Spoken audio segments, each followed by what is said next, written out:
Good day, House of Representatives. I would like to greet you all today. I'm arguing in favor of the legalization of prostitution as a means to not only boost our economy, but also to break stigma about sex work, sexually transmitted infections. Just break a lot of stigma surrounding sex in our society as a whole.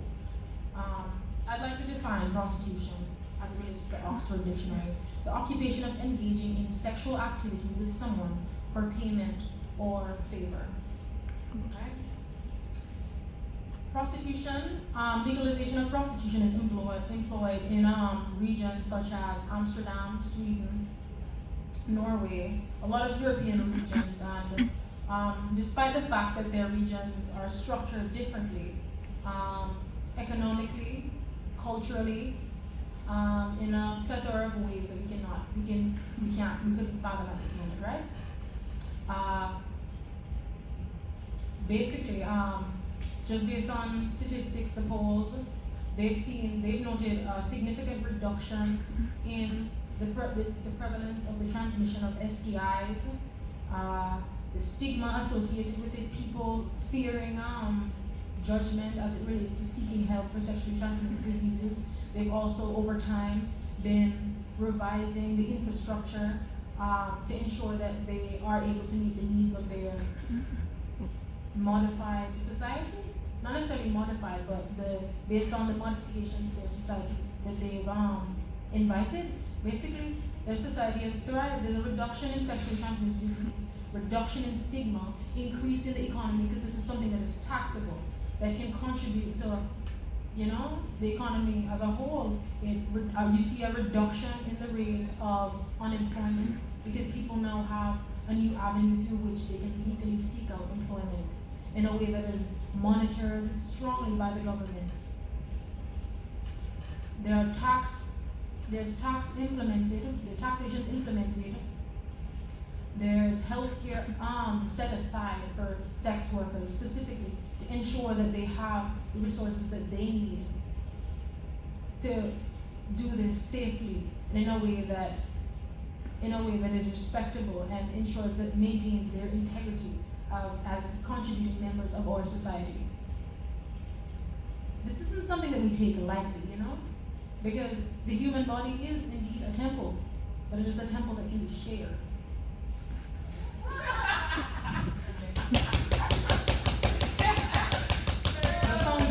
The foundation of our society is not one that, has a closed mind. It's one that is moving forward. We have to be open about these things because, the thing about being a minister in a region, it is you have to be innovative. You have to be with the time. You have to know what is happening. You have to be in a position where you are constantly open to see what other countries are doing for the betterment of their nations. You cannot let your own personal agendas get in the way. You can't let your own religious inclinations affect you in such a strong way that you impose it on the people, the nation that you serve. You have to be unblinded, unhindered. Your perspective has to be clear. You can't be quick to judge. Judgment should be last. You measure 10 times, cut once. Hello. And that is the approach I want us to take. This is an initiative that pushes for the betterment of this region. Financially, it can boost tourism. Sex tourism is monitored. That there are, you make modifications to the structure of the country so that you get proper policing, on-site policing of this situation, so that these people are not left there unprotected from the potential threats of rape. And I think rape is a crime in our region that it's not addressed effectively because people are so ashamed of the notion behind sex and being forcibly and being forced into sexual intercourse, because sex is still such a big thing for us that rape is, people are being raped and they don't want to come forward because they're afraid of the stigma behind it. I think that is something that is crippling. And I'm going to wrap up. I could go on, but I'm going to wrap up and allow the leader of opposition to speak now. Thank you.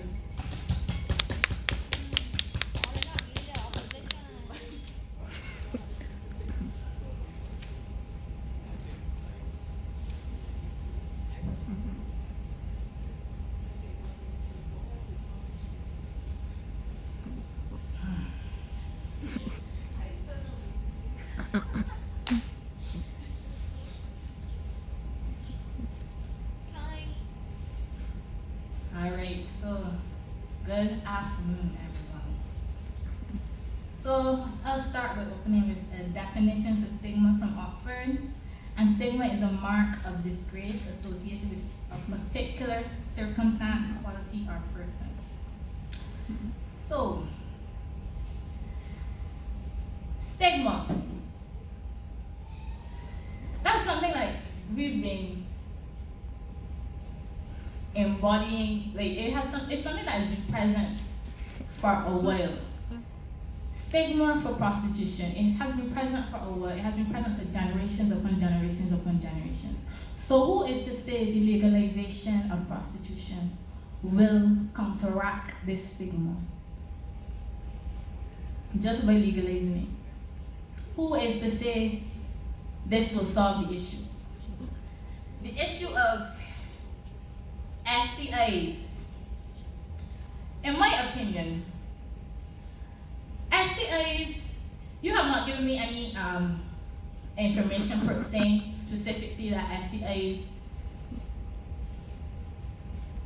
STIs will be reduced at the population, because you said we have a rise in STIs, and you're saying the population, by legalizing prostitution, the population STIs number would reduce. But how do we know the amount of STIs are really even coming from prostitution?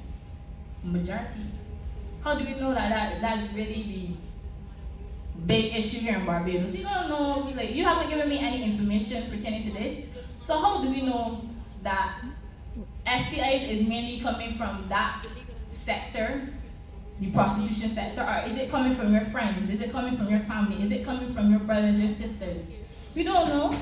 So my point is to say, instead of legalizing prostitution, education is more necessary. Education, more practicing, more speaking out on safe sex, more encouragement of protection among our youth is what is really necessary. Then I would say legalizing prostitution. Also, I would like to mention that it has been noted that in Austria, Bangladesh, and Germany, legalizing of prostitution actually increased human trafficking. That's another issue we have here. Human trafficking. People getting, your brothers, your sisters getting taken off the road. Human trafficking has been increased. Gender-based violence has been increased. So by legalizing prostitution, can we handle it? Can we really take it up? You know?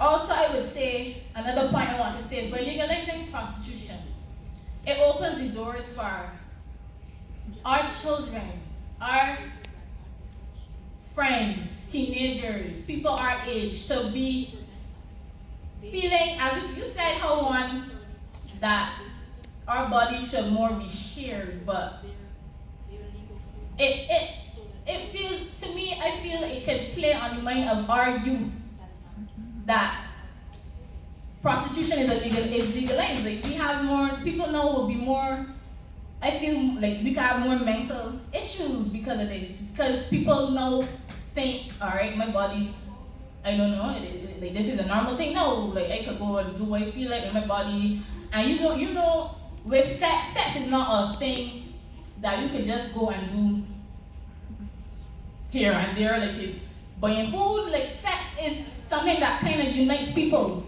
So I wouldn't say that it's okay to share. Well, it can be okay to share, but it can play on the minds of people if you do not educate people properly with this new stance y'all want to take on legalizing prostitution. Also, I want to say that if you legalize prostitution, our youth would want to take now an easy road out of pushing for education, pushing for their dreams and their, for success. We would not want to be like, all right, well, if my mommy is going to do this, my sister going to do this, well, let me go and do this too, because like, this is the easy way to get out. This is how you get my money quick, fast, and. So I feel like legalizing prostitution is really opening the doors for being lackadaisical, like doing. Oh, my apologies. So I conclude. What?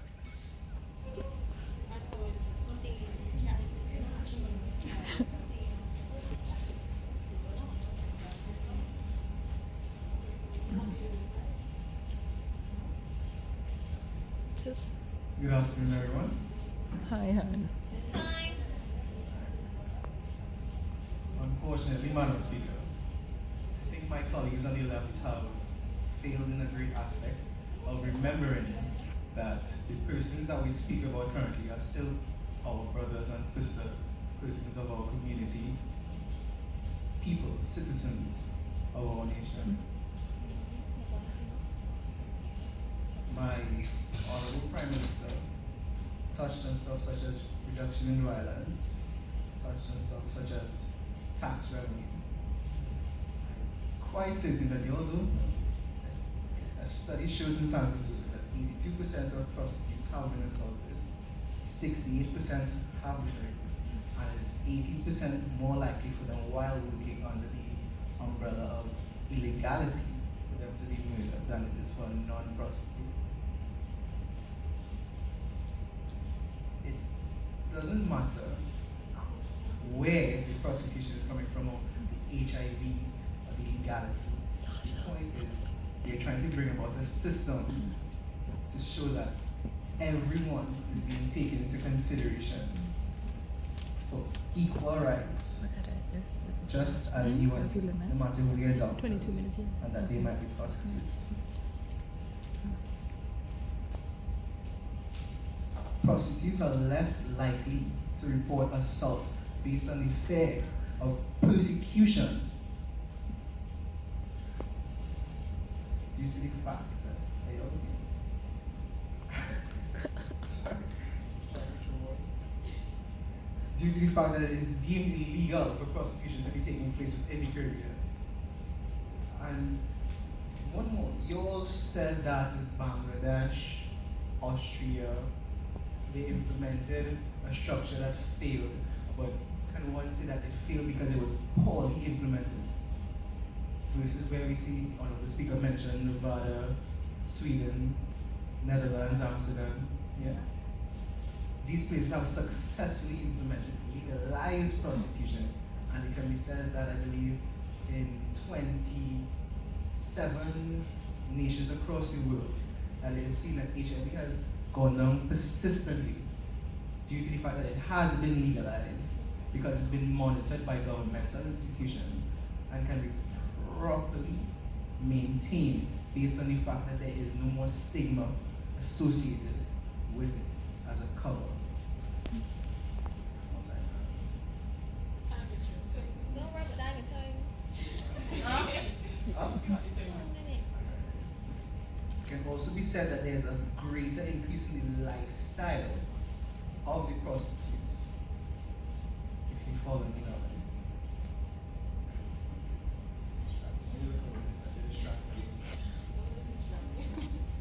Based on the fact that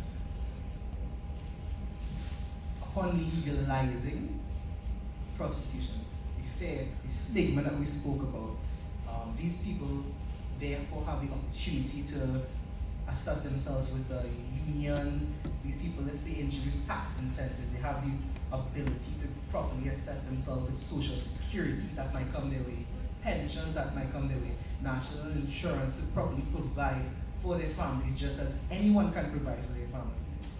The tax incentives, you're allowing for better health care, better initiatives for them just as everyone.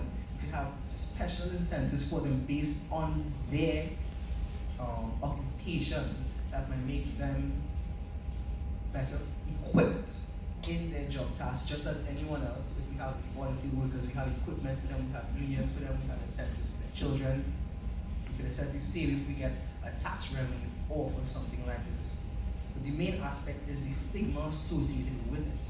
In Europe, we find that their culture is a more open culture. We find that they are more free, more willing to come together as a people trying to set something like this because of the social implications it will have for everyone going generations and generations and generations into the future.